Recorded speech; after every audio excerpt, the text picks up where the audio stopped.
Le nouveau bureau de l'Union des radios et télévisions libres de Guinée, l'ULTERGUI, est reçu en audience par le président du CNT. L'Union est venue présenter au CNT son nouveau bureau et son plan d'action. Une occasion mise à profit par la délégation d'exhorter le président à s'impliquer dans les négociations entre certains médias en conflit avec la loi et le gouvernement pour une sortie de crise.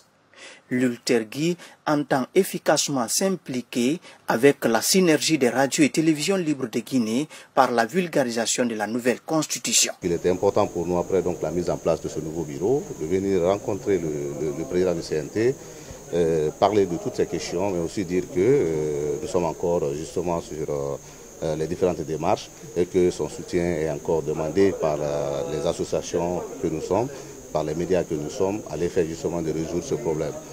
Autre sujet, c'était aussi le sujet du moment. Il s'agit bien évidemment de l'avant-projet de la Constitution.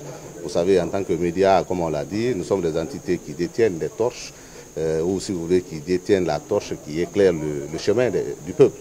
Donc, à ce titre, on doit, à tout point de vue, à tout égard, aller vers l'information qui puisse permettre au peuple de se décider et de prendre le chemin qui lui convient.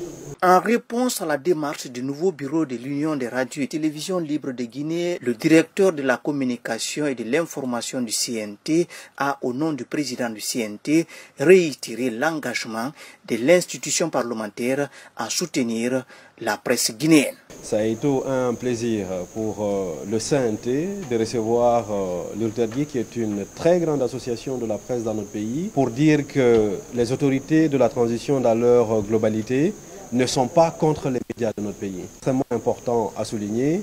Nous avons un pays qui s'appelle la République de Guinée. Nous avons un devoir, c'est de le soutenir, c'est de le préserver. Et dans ce cadre-là, justement, les organisations de presse et toutes les autorités de la transition, tous les Guinéens ont le devoir, je dis bien, de faire en sorte que la Guinée soit une et indivisible. Avant de lever la séance, le président du CNT, Dr Dansa Kourouma, a prodigué d'utiles conseils aux hommes des médias dans leur rôle de traitement de l'information.